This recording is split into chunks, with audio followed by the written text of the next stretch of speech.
የቤት እመቤቶች አትግዙ ሽሮ አትብሉ። በቃ እውነት ከፈለጋችሁ ሽሮ የምትሸጡት ጥሉኝ። እሺ እስከ ምናምኑ እያስፈጫችሁ ታዲያ ሳታጥቡ ባልትና ትላላችሁ። አይኖ ገጠር ቤተሰቦች ጋር ሳድግ ታጥቦ አይደለም የተፈጨ የበለውት። ግን እኔ ባደኩበት መንገድ ልጆቼ እንዲያድጉ አልፈልግም። በቃ አጠብኩት፣ ቆሻሻ ወጣ። አሁንም ሶስተኛ ዙር እናጥባለን። ሰላም ጋይሶች እንዴት ናችሁ? ሰላም ናችሁ? ሂዳር መጣ። ሂዳር ግማሽ ወር ሆኗል። በሂዳር ምንድነው የሚዘጋጀው? በርበሬ ይቀጠቀሳል፣ ቡና ይለቀማል። እኛ ደግሞ በርበሬ ገዝተን እና እስኪ ዛሬ ሽሮ እንዴት እንደማዘጋጅ ንገራችሁ። ክክ አስከክቼ አምጥቻለሁ። ከዛ እናጥበዋለን እና ውዶችዬ በርበሬ ቀንሷል። 1000 ብር ነበር ባለፈው ታስታውሱ ከሆነ የገዛሁት 1100። አሁን ደግሞ 8 ገብቶ የሚያምር በርበሬ ድረስ ሲያምር በርበሬው ትንሽ ነው። እኔ 5 ኪሎ ነው ማስፈጨው ሽሮ። ለምን ብትሉ በርበሬው ሲያምር 5 ኪሎ ለምትሉ ሽሮ ትኩስ ሲሆን ነው ጥሩ። ምጥነነ ሽሮ ነው የምሰራት ይችል። እስኪ እንጠበውና የሚወጣውን ቆሻሻ ማቅመሙንም አሳያችኋለሁ። ደረቃቅመ ማቅመም ማለት እስኪ ይሄው አሁን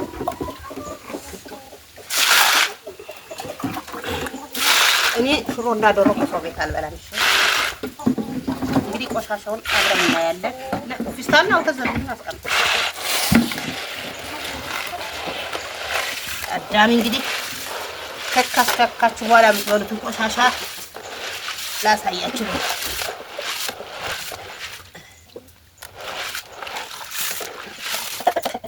እዩት የሚመስለው አያችሁት? ውሃውን እዩት የሚመስለው እዩት።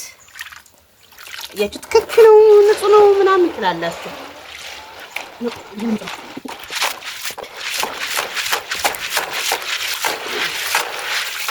እዩት። ይሄ ነው እንግዲህ እዩት። በስመ አብ ሽሮ ከሰው ቤት በልቼ ነው የታመማለሁ። እግዚአብሔር ያመኛል ከበለው በኋላ። እኔም ታሳዝኑኝ ገዝታችሁ የምትበሉ ሰዎች ምኑንም እኮ አይለቅሙትም።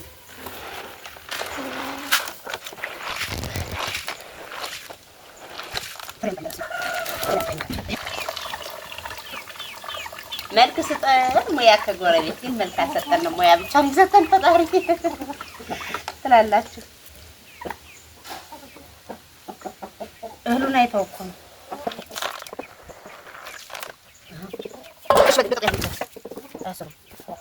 ከዛ ይሄ ሲደርቅ አንዳንድ ቅንጫ ሊሆን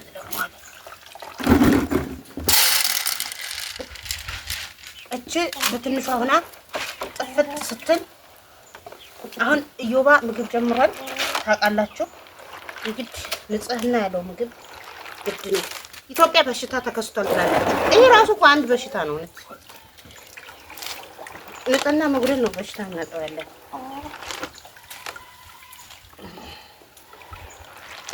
በተለይ አስባችኋል ወደ የሚገባ ነገር ኑሮውን እዩት።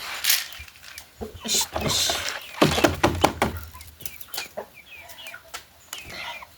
እዩት ውሃውን እያችሁት ይመስለው እዩት። ቆሻሻው ራሱ ከስር ኢየሱስ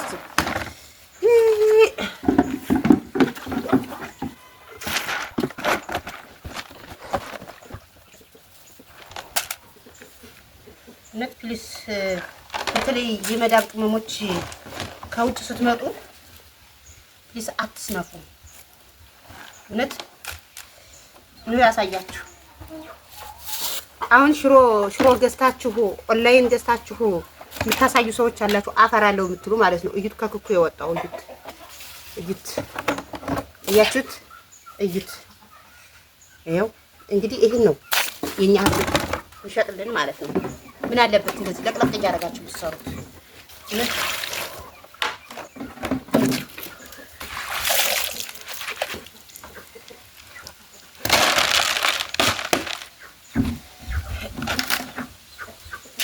እስኪ እንደግመዋለን።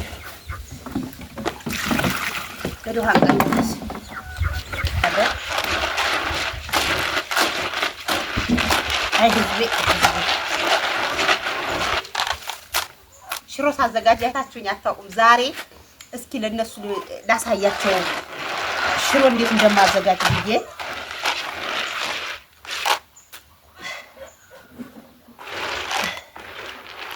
ያችሁት በባቢ ኋላ ዞር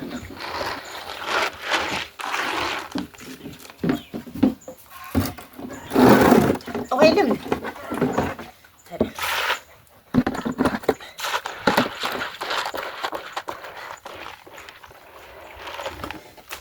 እዩት። ሁለተኛ ዙሩ። አሁንም እዩት። ጭቃ ነው የሚመስለው ጭቃ። እውነት እዩት። ክኩ ነጭ ነው፣ ንጹህ ነው ክኩ ግን እዩት፣ እዩት፣ ያችሁት እዩት። በስመ አብ ይሄን እኮ ነው የምንበለው። ውይ ኢትዮጵያ አይ ሽሮ ጭንቅላት ይዘጋል የሚሉ ለካ አንዳንድ ሰዎች ዩቲዩብ ላይ ለካ እውነታቸውን ነው። ወይ ኦኬ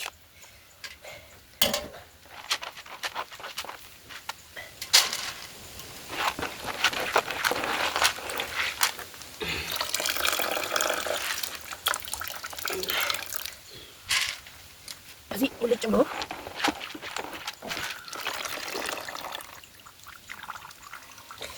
የሆነ ነገር ግን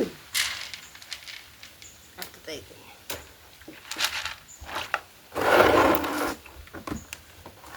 የቤት እመቤቶች አትብዙ ሽሮ አትብሉ። በቃ እውነት ከፈለጋችሁ ሽሮ የምትሸጡት ጥሉኝ። እሺ እስከ ምናምኑ እያስፈጫችሁ ታዲያ ሳታጥቡ ባልትና ትላላችሁ። 5-6 ኩንታል ዝም ብላችሁ እስከ ምናምኑ እያስፈጫችሁ እንደዚህ አታጥቡም። ከዛ ሲደርቅ ልቅም አታረጉም። በቃ ጥርት ያለ ነገር ከሰራችሁ ደንበኛም ይበዛላችኋል።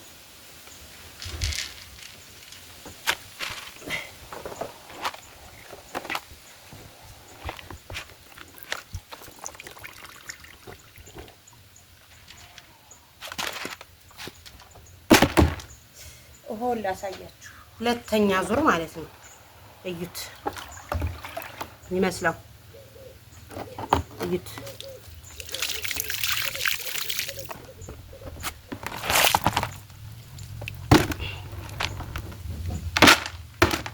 ታጥቦ ጭቃ ነው። እዩ አያችሁት? እንግዲህ ሰው ማለት ነው ወፍጮ ቤት ያስከካሉ፣ እፍፍ ይላሉ። ድፍኑን አይለቅሙም፣ ጥንጫውን አይለቅሙም። ይሄ ሁላ ቆሻሻ አብሮ ነው የሚፈጨው። እኔ እያካበድኩ አይደለም። አይኖ ገጠር ቤተሰቦች ጋር ሳድግ ታጥቦ አይደለም የተፈጨ የበለውት። ግን እኔ ባደኩበት መንገድ ልጆቼ እንዲያድጉ አልፈልግም። በቃ አጠብኩት፣ ቆሻሻ ወጣ። አሁንም 3ኛ ዙር እናጥባለን። ምክንያቱም ከተዘፈዘፈ አይቀር ከታጠበ አይቀር በደንብ ይታጠብና አሁን ይሄ ዳርቅ ስለሆነ ቶሎ ነው የሚደርቀው። አሁን መሽተት ጀመረ፣ ክክ መሽተት ጀመረ። አሁን ስለዚህ ውዶችዬ እዛ ጋር ጥልጥሎችን ጨቃጭቅ ያለው አሁን ብረት የወፍጮም ሸቶ ቀርቶ እንትን እንደሚሸተተ ነው። እና እስኪ ስንቶቻችሁ ናችሁ ሽሮ እንደዚህ አርጋችሁ የምታስፈጩ? ይድረቅና ለቅሜ የሽሮውን መልክ አሳያችኋለሁ ምን እንደሚመስል ማለት ነው። ከዛ ምን አደርጋለሁ? የተወሰነ እንደዚህ ሁለት እንደዚህ ማለት ነው። እዚህ ጋር የምታዩት በርበሬ እዩት ሲያምር።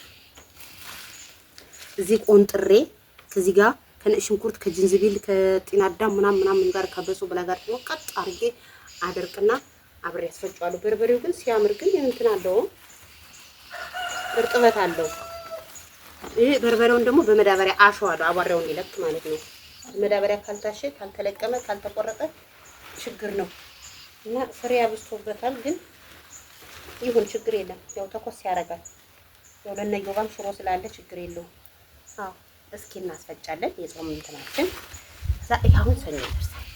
ሰኞ አሪፍ ነው ይደርሳል ማለት ነው። ይሄን በመቀስ ነው የሚቆረጠው እና ውዶችዬ እስኪ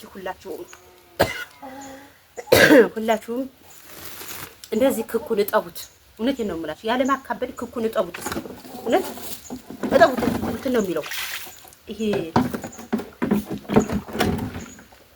ማለት ጥርት ስትበሉት ራሱ ሆዳችሁ ክፍት ብሎ ትበሉታላችሁ። እውነቴን ነው የምላችሁ እና እንደዚህ ጥቁር ሲቆላ የተቃጠለውን እንደዚህ እለቅመዋለሁ ማለት ነው። ከደረቀ በኋላ ሲደርቅ አንዳንድ ጥንጫም ካለው እንደዚህ ለቅመዋለሁ ማለት ነው። እያችሁ እንደዚህ ጥቁር ያለዛ ሽሮ አይጣፍጥም። ሽሮ ዱቄት ሽሮ ገዝታችሁ የአገር ነጭ ሽንኩርት፣ የአገር ቅመም፣ የአገር ቲማቲም ማድረግ ሳይሆን እንደዚህ አይነት ሽሮ ማለት ነው። እንደዚህ አይነት ሽሮ በርጥብ እንኳን ስቸኩሉ እንኳን ፍትፍት አድርጋችሁ ትበላላችሁ። አዎ ብጥብጥ አድርጋችሁ ፍጥቃሪያ ሽንኩርት ምናምን አድርጋችሁ እንኳን ፍትፍት ተደርጎ ይበላል። እውነት ምን ነው እናቶቻችን ለሰከረ ሰው ፍትፍት ይሰጡ ነበር፣ ልጆቻቸው ወጣትነት ሲሰክሩ ማለት ነው። እና አሪፍ ነው። እጠቡ፣ አትጃጃሉ። እና እወዳችኋለሁ፣ አከብራችኋለሁ። ላይክ፣ ሼር፣ ሰብስክራይብ ማድረግ እንዳይረሳ። አስፈጭቼ ሽሮውንም በርበሬውንም ቅመሙን አስፈጭቼ ምጥን እንዴት እንደሚሆን ስጨማምር ደግሞ በሌላ ቪዲዮ አሳያችኋለሁ። እንዴት እንደምጨማምር እንዴት እንደምቀመመው ማለት ነው። እና እሱን እንዴት እንደምቀመመው እንዴት እንደምመጥነው ማየት ከፈለጋችሁ ምጥን ሽሮ ነው ማስፈጨኝ ማለት ነው። ማየት ከፈለጋችሁ ይህን ቪዲዮ ያያችሁ ሰዎች ላይክ፣ ሼር፣ ሰብስክራይብ የዲዮል ምልክቱን እየነካችሁ ሎኬሽኑ እንዲመጣላችሁ ከኔ ጋር ሁኑ። አመሰግናለሁ። ባይ ባይ። መልካም ሽሮ